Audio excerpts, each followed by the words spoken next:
सुनेत्रा अजित पवार यांनी आज सायंकाळी उपमुख्यमंत्री पदाची शपथ घेतली आहे। त्यापूर्वी दुपारी विधान भवनात राष्ट्रवादीच्या आमदारांनी पक्षाच्या विधिमंडळ बैठकीत सुनेत्रा पवार यांची गटनेतेपदी निवड केली आहे। सुनेत्रा पवार राज्याच्या 11व्या उपमुख्यमंत्रीपदी विराजमान झाल्या असून त्या देशातील 8व्या महिला उपमुख्यमंत्री ठरल्यात। अजितदादांच्या अपघाती निधनानंतर राज्याच्या राजकारणात एकामागून एक ट्विस्ट घडलेत।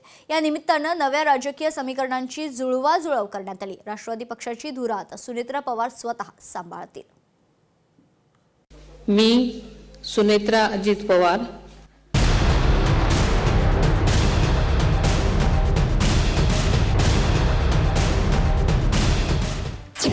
सुनेत्रा पवार यांचा लोकभवनावर शपथविधी। राज्याच्या पहिल्या महिला उपमुख्यमंत्री, राष्ट्रवादी पक्षाच्या गटनेतेपदी सुनेत्रा पवार यांची निवड। उपमुख्यमंत्री अजित पवार यांच्या आकस्मिक निधनामुळे रिक्त झालेल्या राष्ट्रवादी काँग्रेसच्या विधिमंडळ पक्षनेतेपदी शनिवारी त्यांच्या पत्नी सुनेत्रा पवार यांची निवड झाली। ही निवड झाल्यानंतर लगेच संध्याकाळी उपमुख्यमंत्री म्हणूनही त्यांनी लोकभवनावर मंत्री आणि गोपनीयतेची शपथ घेतली।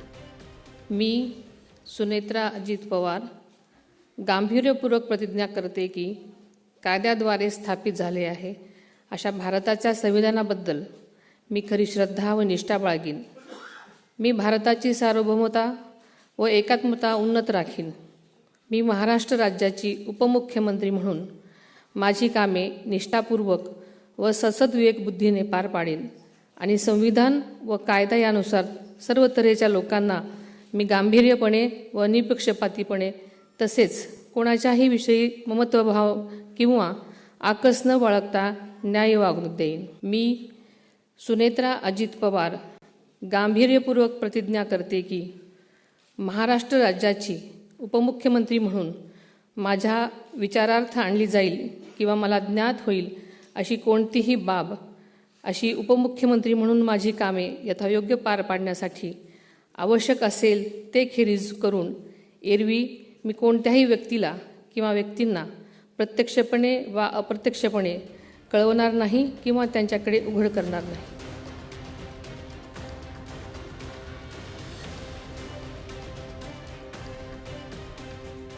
सुनेत्रा पवार राज्याच्या 11व्या उपमुख्यमंत्री ठरल्या असून त्या महाराष्ट्रातील पहिल्या महिला उपमुख्यमंत्री झाल्या।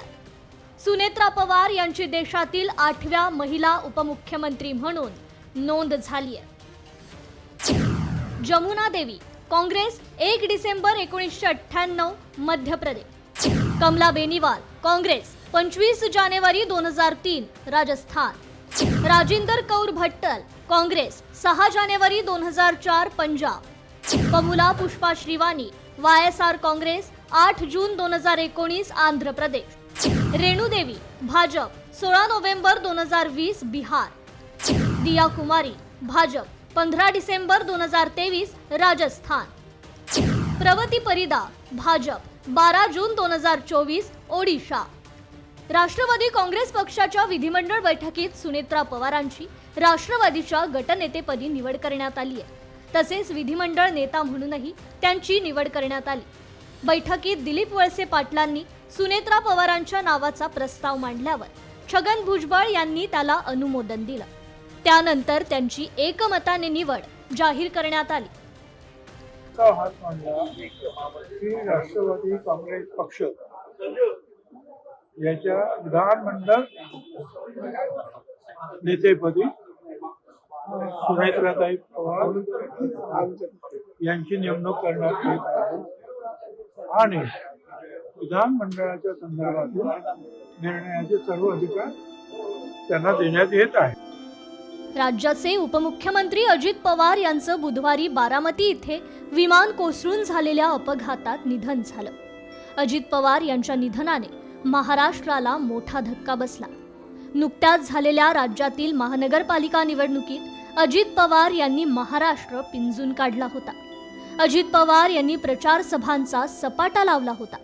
अजित पवार यांना महानगरपालिका निवडणुकांमध्ये अपेक्षित यश मिळालं नव्हतं, तरीही अजित पवार हे अपयश विसरून जिल्हा परिषद आणि पंचायत समितीच्या प्रचारासाठी नव्या जोमाने कामाला लागले होते।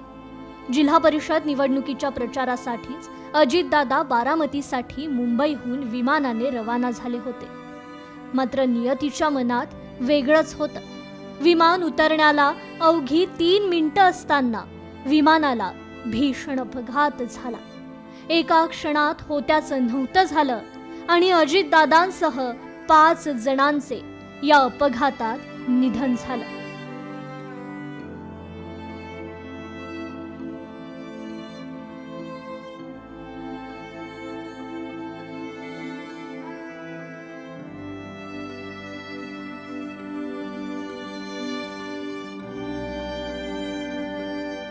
अजितदादांच्या अंत्यसंस्काराला काही अवधी लोटत नाही तोच महाराष्ट्राच्या राजकारणाला नववळण मिळालं. दादांनंतर राष्ट्रवादी पक्षाची धुरा सुनेत्रा पवार यांच्याकडे सोपवावी आणि त्यांनाच उपमुख्यमंत्री करावं अशी पहिली मागणी पक्षाचे नेते नरहरी झिरवाळ यांनी केली. त्यानंतर सुनेत्रा पवारांच्या नावाला समर्थन देणाऱ्यांची स्पर्धा सुरू झाली. पक्षातील सर्वच नेत्यांनी एकमताने त्यांच्या नावाची मागणी लावून धरली. त्याच पार्श्वभूमीवर शुक्रवारी सकाळी सुनील तटकरे, प्रफुल्ल पटेल आणि छगन भुजबळ यांनी मुख्यमंत्री देवेंद्र फडणवीस यांची भेट घेऊन सुनेत्रा पवार यांचं नाव उपमुख्यमंत्री पदासाठी सुचवलं. जनतेची एक मागणी अशी होती कालच्या चर्चेत का सुनेत्रा वहिनींना कुठंतरी मंत्रिमंडळात स्थान द्यावं, उपमुख्यमंत्री करावं. खातं काय द्यायचं काय नाही द्यायचं ते मुख्यमंत्री महोदयांनी ठरवावं, पण ताईंना त्या ठिकाणी मंत्रिमंडळात घ्यावं. आता पक्षाचा कुठलाही पदाचा विषय येत नाही. तात्पुरता सगळं काम चालू आहे. मेन जे आहे विधिमंडळाची ती जागा जी आमची भरायची आहे ती प्रक्रिया आम्ही लवकरात लवकर पूर्ण करू इच्छितो. हे आम्ही मुख्यमंत्री महोदयांना आमच्या वतीनं सूचित करायला आलो आणि आम्ही योग्य निर्णय योग्य भावनाच्या आमच्या अनुरूप आमची पण व्यक्तिगत भावना आहे की नाही. सुनेत्राताई जे आहेत त्यांच्याकडे ते पद आपण द्यावं अशा अनेक लोकांचं आम्ही टीव्हीला सुद्धा ऐकतोय आणि ते काही चूक आहे असं मला वाटत नाही आणि ते करायला पण ती शेवटी जो आहे निर्णय हा CLP मध्ये होईल आणि उपमुख्यमंत्री पदाची जागा खाली आहे ती आपल्याला ताबडतोब सुनेत्रा आमच्या कशी करता येईल त्याच्यावर आमचं जास्त लक्ष आहे. शनिवारचा दिवस महाराष्ट्राच्या राजकारणासाठी अत्यंत निर्णायक ठरला. दिवसभरात एकामागून एक राजकीय ट्विस्ट घडत गेले. सायंकाळी लोकभवनावर राज्याच्या पहिल्या महिला उपमुख्यमंत्री म्हणून सुनेत्रा पवार यांनी लोकभवनावर मंत्री आणि गोपनीयतेची शपथ घेतली. सुनेत्रा पवार यांच्या शपथविधी सभोवती राष्ट्रवादी पक्षाशी निगडीत अनेक घटना या निमित्ताने घडल्या. राजकीय घटनांची अनेक वलये आता निर्माण झाली. वरकरणी हे सहज सोपं वाटत असलं तरी या सर्व वेगवान घडामोडींमागे एक राजकीय गर्भित कथा दडलेली आहे. येणाऱ्या काही दिवसात या कथेची पानं उलगडत जातील आणि त्यानंतर अनेक राजकीय गणितांची उकल होईल. ब्युरो रिपोर्ट, लोकशाही मराठी, मुंबई.